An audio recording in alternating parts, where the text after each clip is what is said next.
hopefully it works, eh?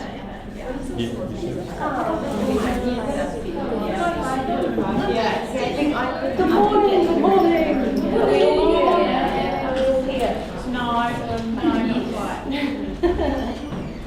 Friday, eh? Last day. That's just as cute as well. It's nice and comfortable. I kind of thought that this morning. So you guys have probably noticed this here. I don't know if you've had much of an explanation about. Okay, so because this is my last day at college before I leave for maternity leave. So what's happening is that for the staff training purposes for who teaches the class next, we're just videoing me. So yeah, so that's what it is. I'll forget about it soon. But and we also have Anne-Marie, who's one of our tutors here at the back. So Anne-Marie is looking at picking up the class. So that's why Anne-Marie is sitting in here. So please feel free to contribute as well. Thanks, Julie. And you guys have probably met Julie by now? Yes. Yeah. Right. So can you remind me who you're waiting for? Rena. Yeah. Cool. Oh, well, she won't miss too much. We'll just get started. Eh? I'll just shut this door. And,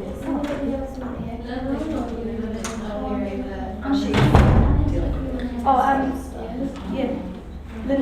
Lindley will be back in about half an hour. Yeah, she's just doing some stuff upstairs. Does anybody want the air conditioner? I probably do.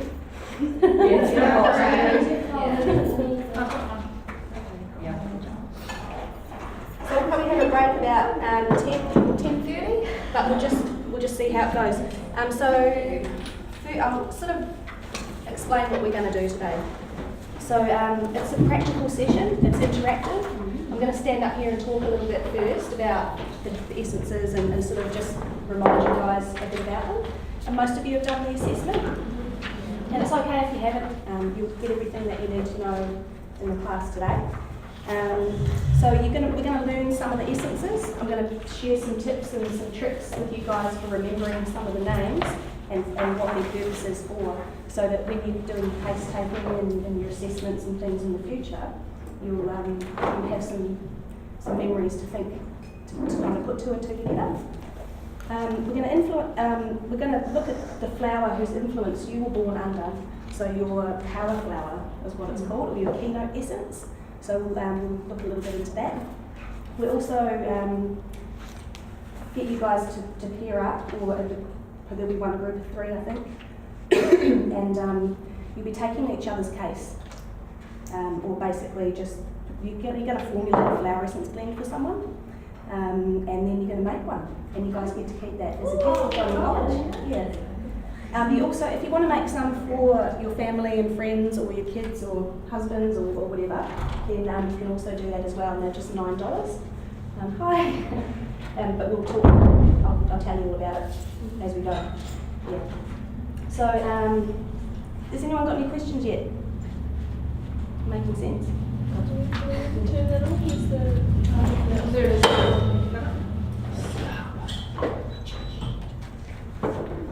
Okay, so who can tell me what flower essences are? It's the energy of the flower being imprinted into the water. Yeah. Oh, did everyone hear that? Energy of the flower being imprinted into the water. Oh, it's a bit of a. Do you want to move up here or? Yeah, just turn that fan down to low rather than. So I put the temperature up. And then fan high, medium, low. It's low to line out. There we go. Awesome. Oh, that's good. So that's so flower essences are the vibration of that flower, and it's holding water. And when we take that water into our bodies, then we can shift our own vibration.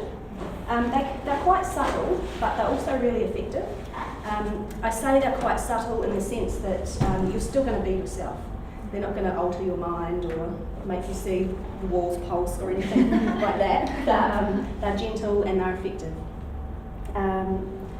So the philosophy of vibrational medicine is based on the fact that everything has its own resonance. So everything's got its own vibration. So whether it's the table or a plant or a human being. Everything's got its own atomical structure that vibrates at a certain rate. And that's what's being captured in the water when you take fluorescence. And so different plants carry a different vibration, and so that's why there's so many of them. And why they're so useful, because there's so many different personality states that we can look to bring balance to.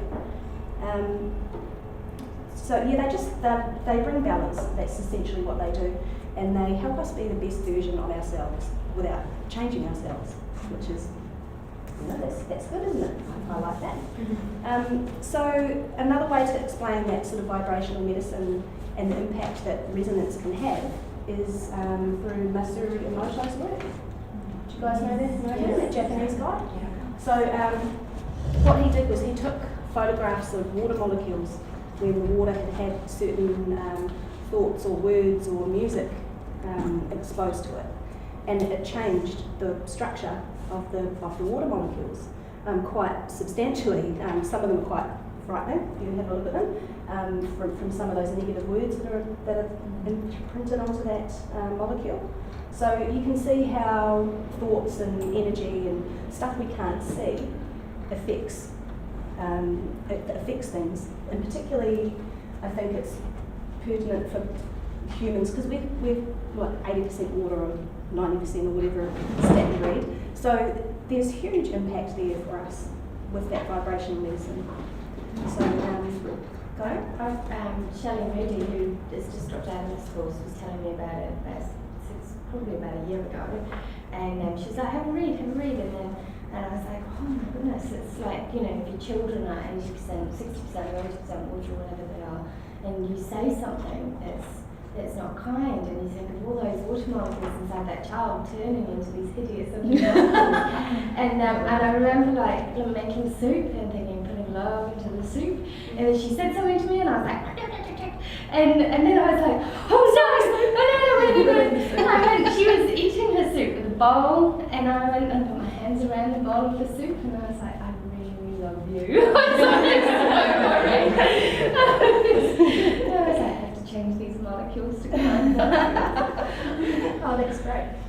Yeah, I've done similar things.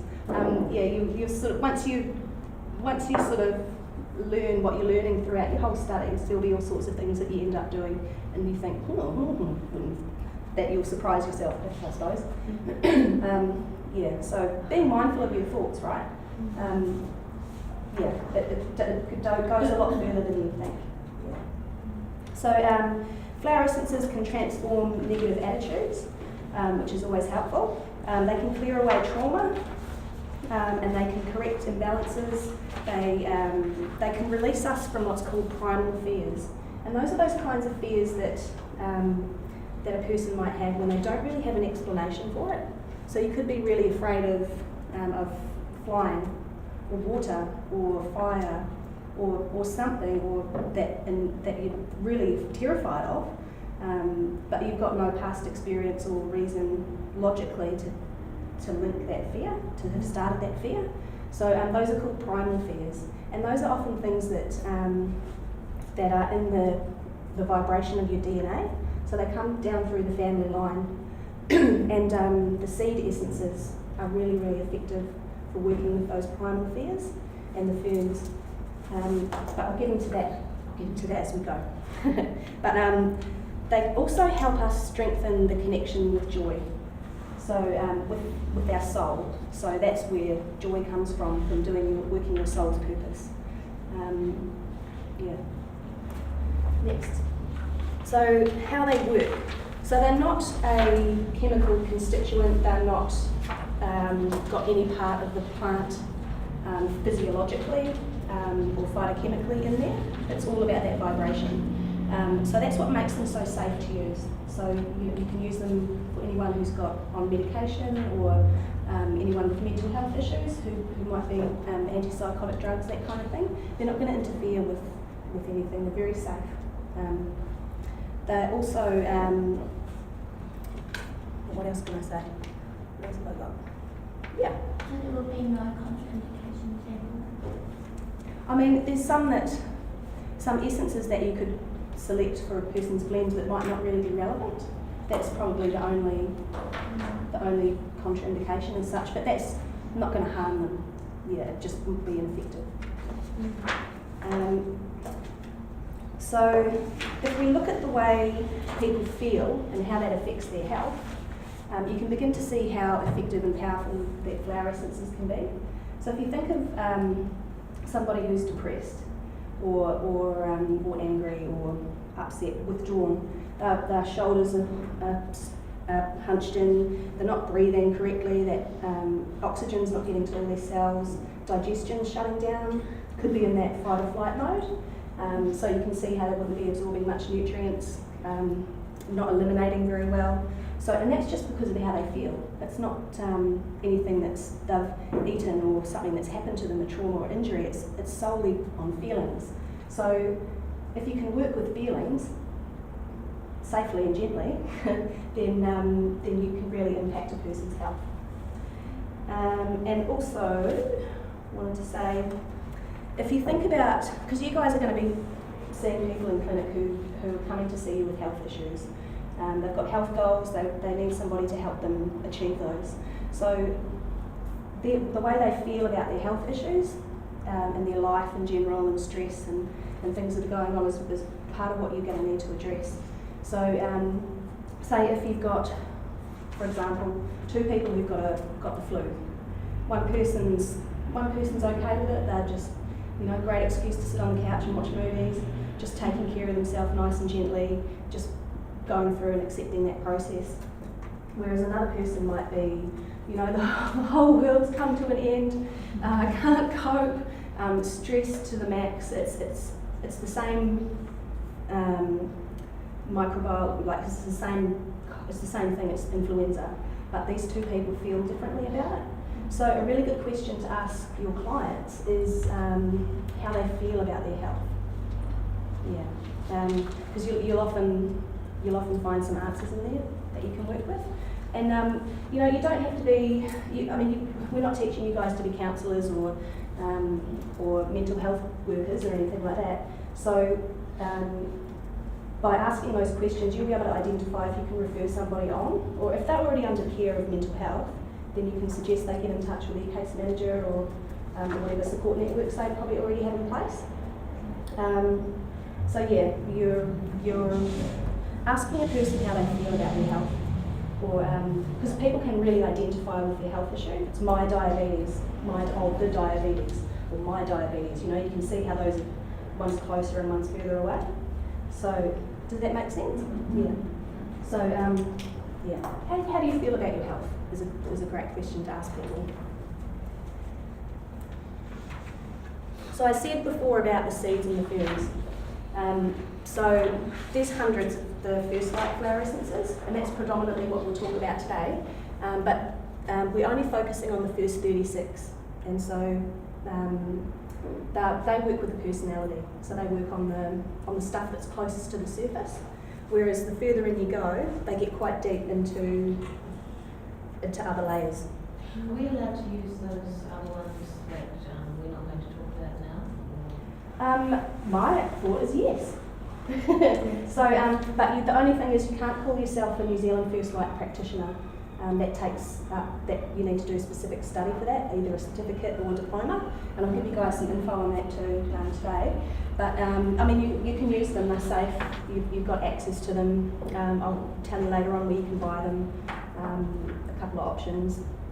But yeah, so you can use them, but the college only teaches the flowers.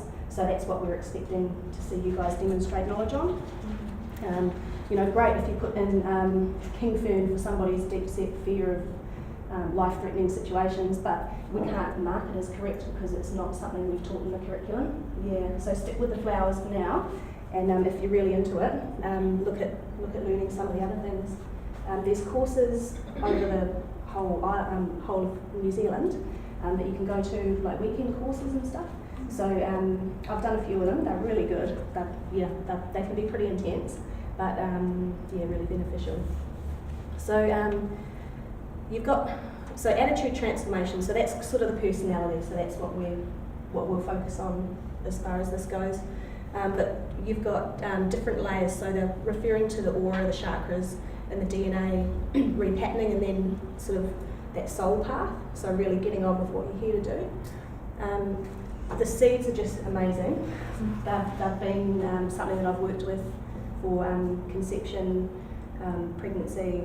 Yeah, it's been had quite a lot of time to prepare with this pregnancy because it's been through IVF. So I found the seeds just to be amazing. Yeah, and even like because they work on that DNA family pattern, like I've noticed a lot of changes in my family, like in my mother, and those things that come down through that family line based on conception and birth and those fears and experiences that happened before I was born and how they impact. So yeah, they're pretty kick-ass. But that's enough of the seeds. So you can see there's lots to choose from. I've got some info here from you guys. So Franchelle of Soskiwaba and Dr. Rose Pede, who developed them, they've got these templates. And in there you've got an explanation on all of them, of what they are, and their contact details and everything.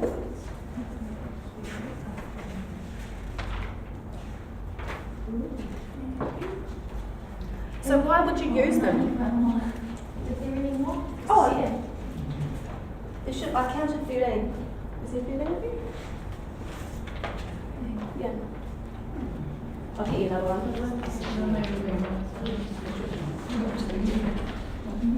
Sorry, Julie. In what situation would you think a person needs aura cleansing? So that's like if there's been a trauma, like a death or something that really rocks the person, that can impact in the aura, that can stay there, and that can go a little bit deeper and really affect them physically.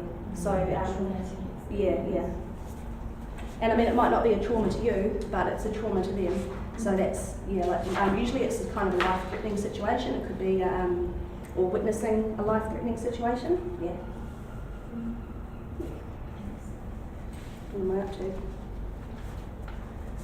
So, yeah, why would you use them? So, one thing, they're safe, they're effective, they're going to help people. They are natural, they're easy to use, they're non-toxic, which is really important if, say, one of your clients has got small children in the house.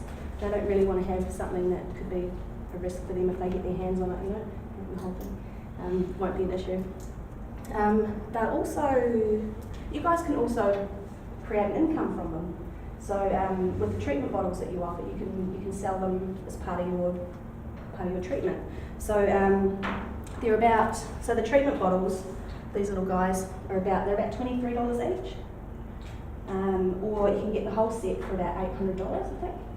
Yeah, done it? It's a bit more. It's 5,000. Oh right. What? You mean it's $25 for the full one from Ready-Made? So this is a stock bottle. So you use 3 drops from a stock bottle to put into a treatment bottle, and the treatment bottle is looks like that, and that's what the person takes. Yeah.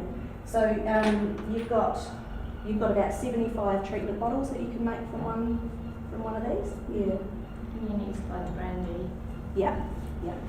So what do you do when you have an alcoholic? That's a great question. Yeah. So I'll write this recipe up on the board for you guys. So you can use a non-alcohol base, but there is brandy in the stock bottle, but it's something like the alcohol content is 0.003%. But for an alcoholic or someone with addiction or aversion or allergy or intolerance, that might be a little bit too much. So it's just going to be a case of working with that individual. If they don't, for somebody with alcoholism, you can get them to dilute it, put it in their water, put it in some juice. They're probably not going to taste sort of 3 or 4 drops. Maybe they do. That's something that you have to negotiate with them. But when you make the treatment bottle up and you've got your 25 mils of liquid in there, the base liquid, you can use this recipe here. Did everybody write that down? Oh, that's where I get all of my ingredients from. Got it? Yeah.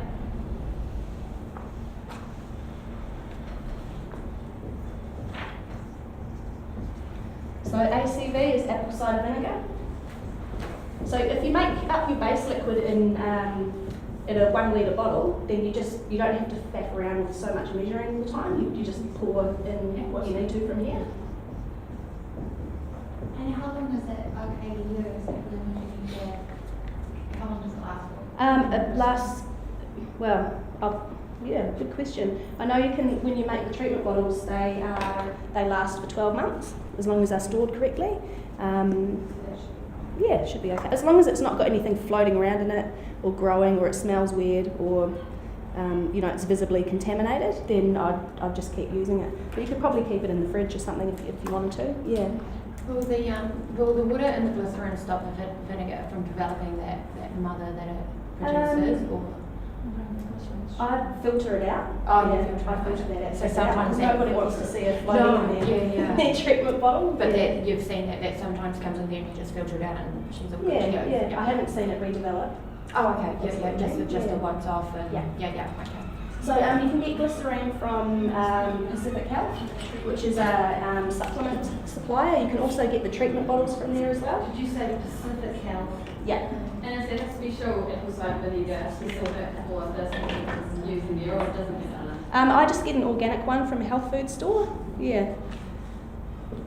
And the plastic bottle, do you sort of try and keep away from, obviously you try and access plastic that hasn't got that horrible stuff in it? Yeah, ideally.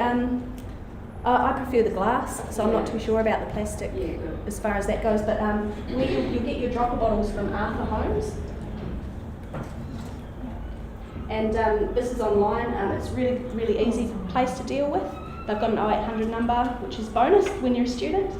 They also, you don't have to have a minimum number of items to buy. You could just buy 5 treatment bottles from them and that'd be fine. You Yeah. can get one little jar